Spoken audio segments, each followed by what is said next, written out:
हिंदू संघटन, धर्मरक्षण, धर्मद्रोह्यांविरोधी लढा व ईश्वरी राज्याची स्थापना यांसाठी कार्यरत असलेल्या सनातन संस्थेची प्रस्तुती.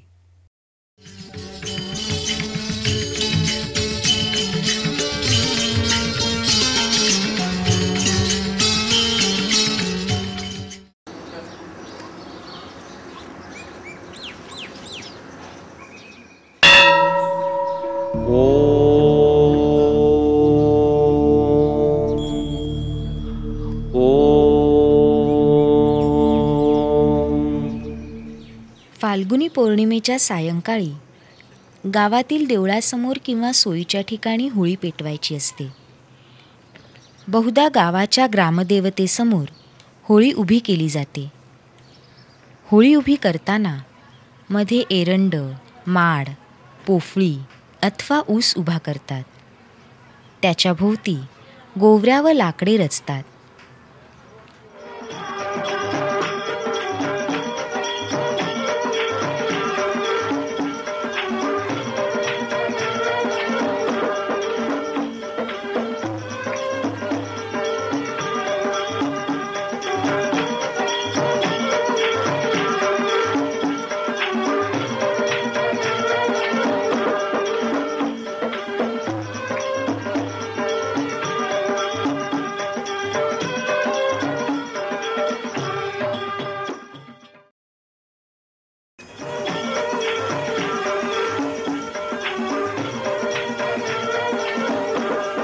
नंतर हळद, कुंकू व फुले वाहून होळीचे पूजन करतात.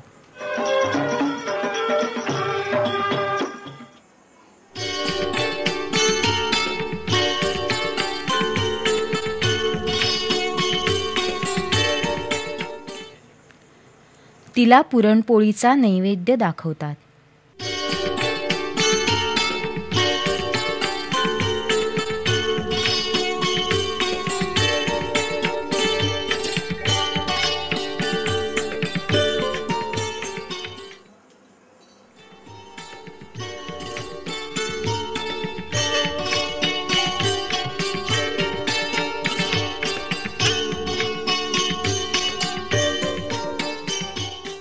ढुंढा राक्षसी प्रीत्यर्थम समस्तत पीडा परिहारार्थम होलिका पूजनम अहम करिष्ये.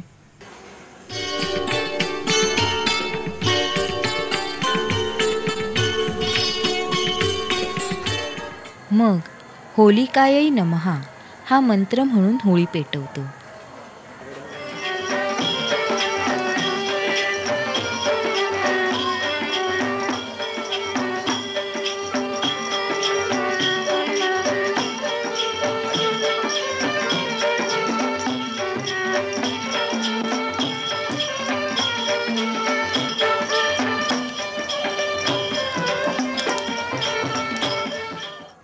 नारळाच्या माध्यमातून वायुमंडलातील त्रासदायक स्पंदनांना खेचून घेऊन त्यानंतर तो होळीच्या अग्नीत टाकला जातो.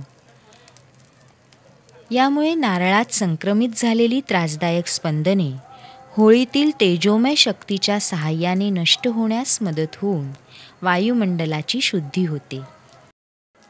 होळीला पूर्णावरणाचा नैवेद्य का करायचा असा प्रश्न काहींना पडतो.